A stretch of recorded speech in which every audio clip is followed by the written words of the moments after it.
Може ли през стопанска история, всъщност, понеже вашата книга започва с освобождението, между другото, някой от зрителите естествено ще я получи, ако се абонира за канала ни в YouTube и остави коментар, ще получи прекрасната ви книга. Но можем ли през стопанството на българите по време на тези 5 века османско, то не е нито присъствие, нито иго, нещо владичество е много точно казано, всъщност да си обясним през стопанската ни история, защо това не е правилно да се нарича робство или иго?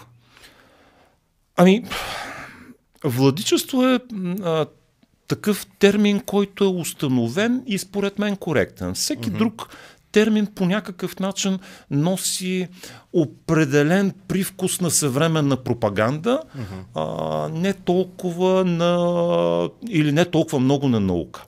Но във времето преди освобождението, тогава се посети семената от икономическа гледна точка, особено последните 30, 40, 50 години преди освобождението, тогава се посети семената, доколкото има на българската предприемчивост, на българското отношение към пазара, на връзките ни с останалия свят.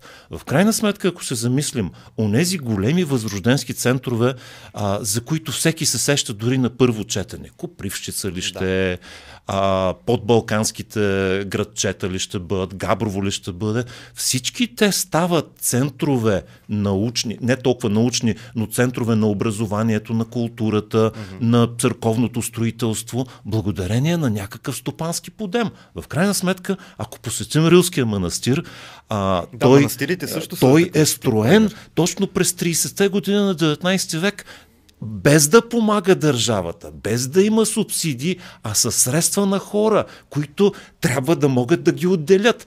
Знаете ли, преди освобождението един вестник, най-многотиражният български вестник е издаден от Петко Славейков, казва се Вестник Македония, един брой на този вестник, просто за да го имаш, струва горе-долу колкото струва кило суджук. Скъп е. Да.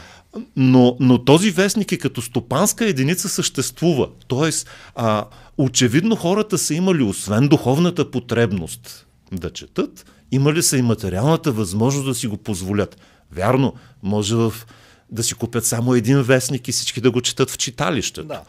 Как ще стане? Вярно, някои може да не са изрядни плътци на главния редактор. Много често... Може той да се оплаква поради тази много често причина. Те се оплакват точно от това. Но в крайна сметка училищата, църквите, вестниците, книгите, които се издават преди освобождението, те стават факт благодарение на може би не много впечатляващия, но съвсем реален стопански подем, в който се намират българските. Сами казвам, последните 50 години преди освобождението, много условно, без да влизаме в конкретна година. Но всъщност това е видно и малко по-назад дори във времето. Но преди защото искам да дам пример, например, с Паисий Хилендарски и неговия живот, така да се каже, тъй като ако се върнем назад във времето, може да се окаже, че явно баща му, дядо му, те са имали капитал, така да се каже, по-съвременно, за да стане той Паисий. Хипотезите, с които разполагаме за произхода и социалните характеристики на Паисий, при всички случаи говорят за произход от сравнително заможно семейство, от семейство, което е отворено към търговия с останалия свят и което има и познание и любопитство. Знаете ли, когато човек е поставен на нивото само на физическо оцеляване, той се бори само за физическото си оцеляване. Не защото е глупав, няма интереси в сфери извън тумбака, но просто защото това е физическо оцеляване. Когато малко понапреднеш стопански, тогава можеш да си позволиш да мислиш за свобода, за образование, за училище, за църква. Тогава можеш да разбереш и стойността на тези неща.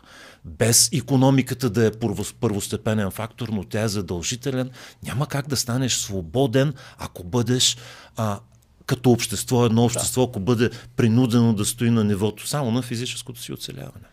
Да, и всеки студент може да си го представи, идвайки в София, например, от друг град, тогава трудно е било да се мисли за такива неща, когато наистина трябва да си мислиш само за дали ще имам пари за ядене. Ниво физическо оцеляване и то понякога наистина не само дали няма да съм гладен утре. Сега ако трябва да сме честни, обществата като цяло и българското до средата на 19 век, хората живеят един гладен живот.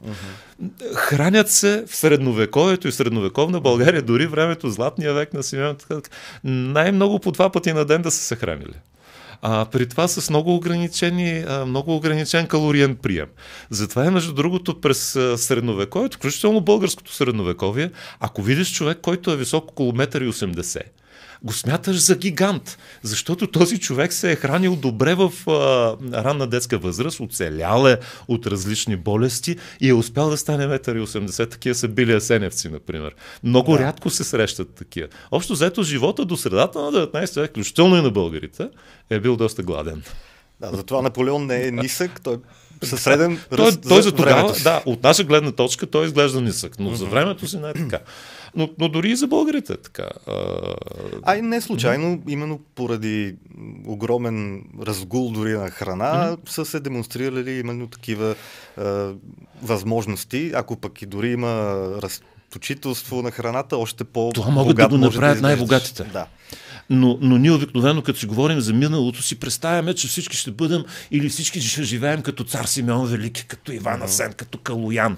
Да, ама мнозинството от населението са били обикновени хора, които са си изкарвали трудно. Над 90% са си изкарвали изключително трудно хляба.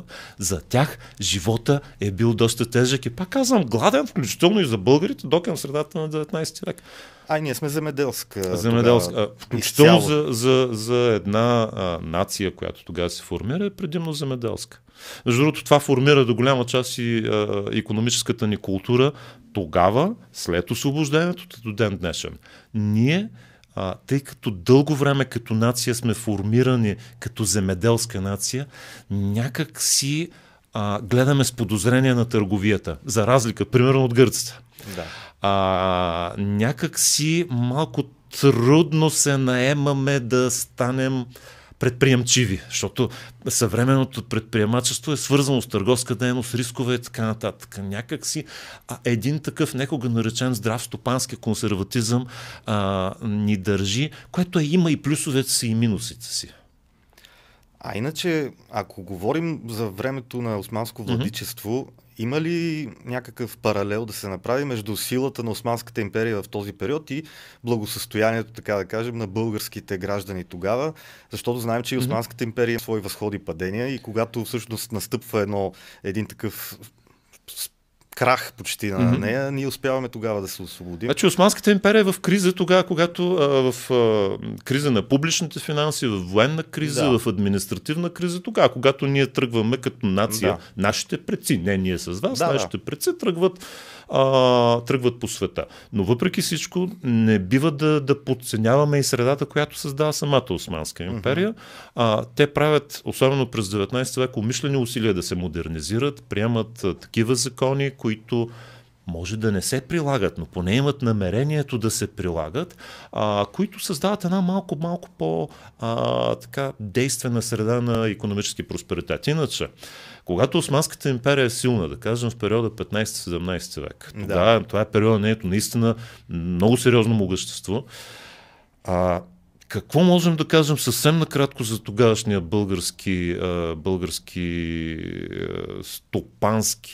тогавашната българска стопанска действителност? Знаете ли, в Европа до към края на 18 век има епидемия от гладна смърт.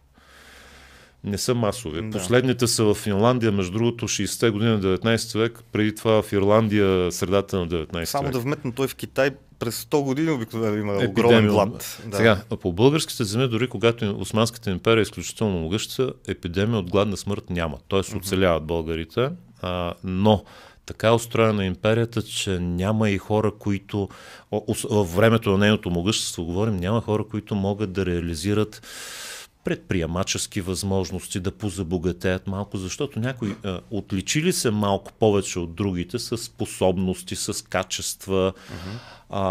Просто така е устроена институционално системата на Османската империя, че малко като позабогатееш, просто ти го взимат богатството. през данъчна система и така нататък. Звучи познато, не само звучи за познато, тогава. За съжаление, да. Но друго нещо, което звучи много познато за Османската империя, знаете ли, съвсем скоро го прочетах.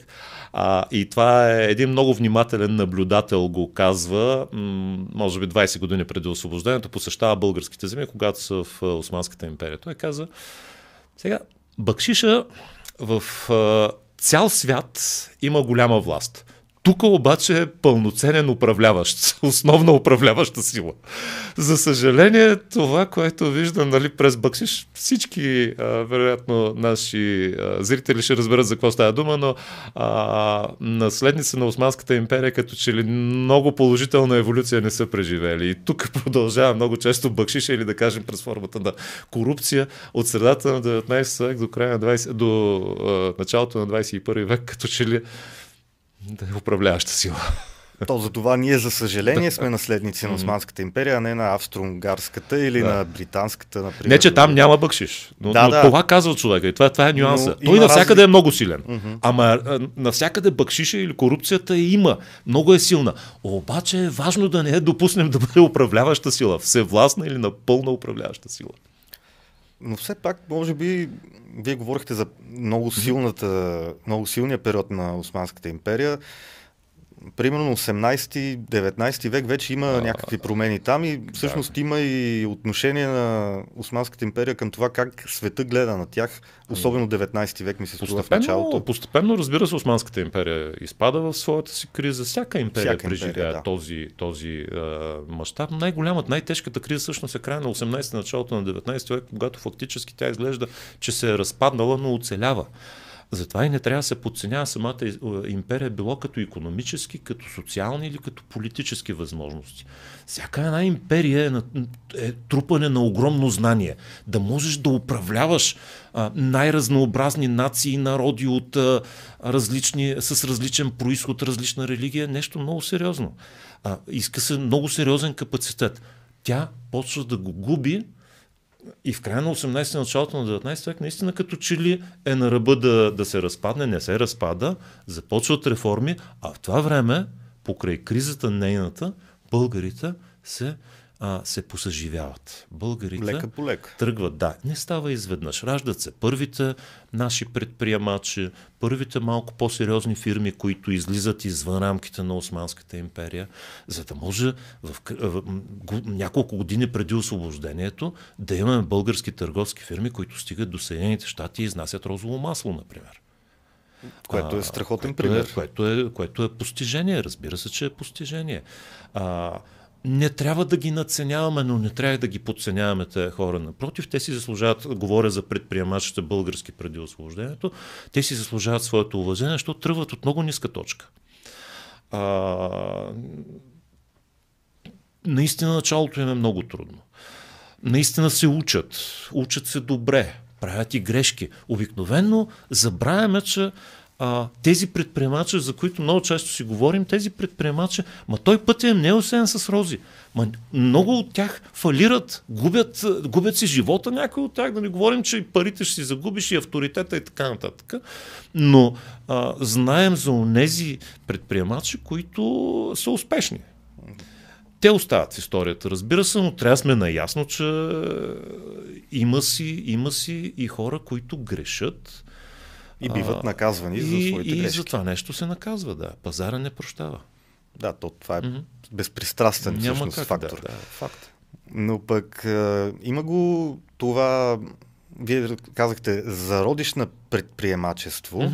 Има, да. Но имало е и такива, как да кажа, привилегировани селища с специален статут в Османската империя, които, например, са били ангажирани с шиене на униформи, дали с осигуряване на барут. Има такива селища в Османската империя, които са така наречените с рая с привилегирован статут. Да, някои носят и оръжие, нали? Да, които са имали право и да носят оръжие, тъй като са охранявали, примерно, планински проходи или нещо подобно. Сега то е малко сложно да се каже дали е привилегия, защото те са освободени от един данък, хората, които живеят в такива селища. Например, Габрово е такова. Копривщица дълго време е било такова. Всичките големи възрожденски предприемачески центрове всъщност произхода им е на Аз затова опитах да направя някаква връзка такава, не знам дали е правилно. Точно такава. То е нормално. Това са хора, които са били освободени от някои данъци, но пък е трябвало да изпълняват друга служба. Дали да охраняват проходи, дали да доставят овце, дали да пращат допълнителни помощни отряди към османската армия, но за това им е позволявано, разрешавано им е да имат някаква, макар и ограничена, вътрешна автономия, вътрешно самоуправление. И това поражда известно самочувствие. Затова и тези хора не са роби. Те си имат вътрешното самочувствие, да, ограничено е, да, не са османли, така както бихме казали господстващия елит тогава, но въпреки всичко имат своето си достоинство, вътрешно самоуправление, което при една ослабена вече Османска империя може да се трансформира и се трансформира понякога в стопанска предприемчивост, в изграждане на фирми, които бавно, трудно, но все пак излизат на пазара и са успешни. Така. Всъщност темата с чорбаджиите свързана ли е по някакъв начин с тази, те може ли да ги наречем предприемачи или от този тип леко по-освободени от своите задължения към Османската много дълга империя? тема е с чорбаджиите. Да. Сега първо в разговорния ни език обикновено има леко негативно отношение и значение на богат човек. Да. Всъщност преди освобождението чорбаджиите са по-скоро административни, имат административни функции в рамките на Османската империя. Какво правят? Събират данъците от местното население, от местните българи и ги дават. Посредници са между османската власт и местните българи. От това посредничество може и да забогатееш, защото ако ти събираш данъците от местните хора и ги даваш на властта, нали, ясно е, че можеш да отклониш нещо и за себе си. Да. Може и да забогатеят. Оттам идва известната негативно отношение.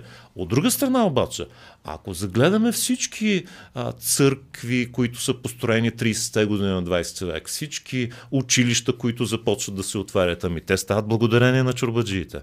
На практика много рядко можем да намерим чорбаджия, който да характеризираме като истински предател. Да.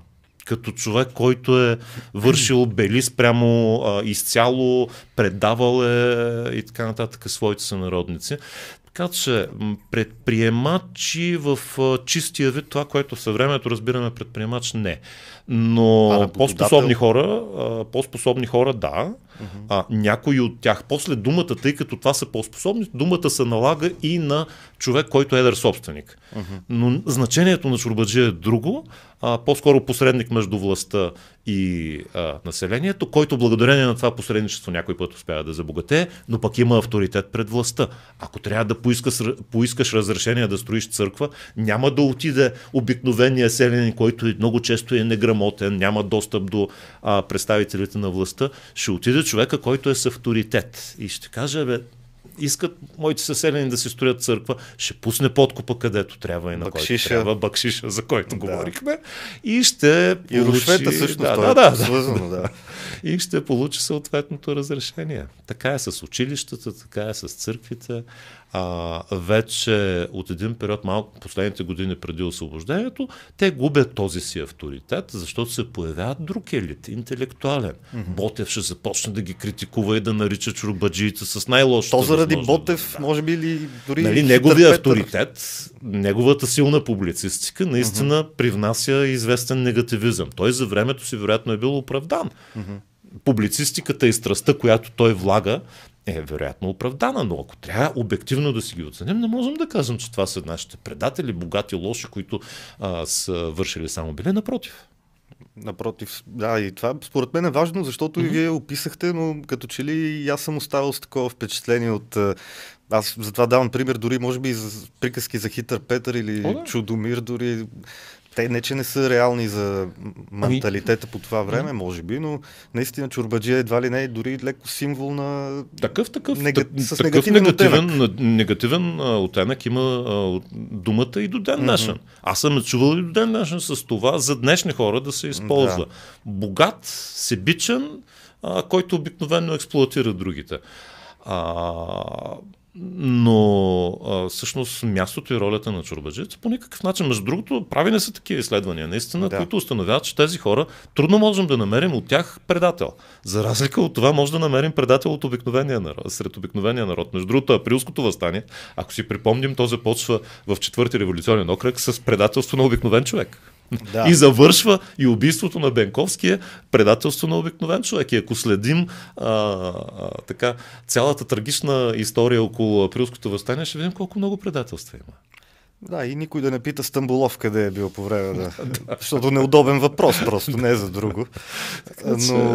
Но нали, това не е толкова свързано с стопанската история, свързано е с социалните и стопански характеристики на една група хора, които си имат своето достоинство, място и сериозен принос. По никакъв начин, разбира се, не отричаме Ботев или Каравелов, които ги критикуват, но може би най-прав е Левски, когато казва, че всички заедно трябва да си постигаме нещата. Трябва да намерим кой с какво да допринесе в името на една обща цел. Единия с едно, богатия с парите, бедния с труда, кой с каквото може. Тоест да намериш плюсовете е много трудно и малко такива хора имаме.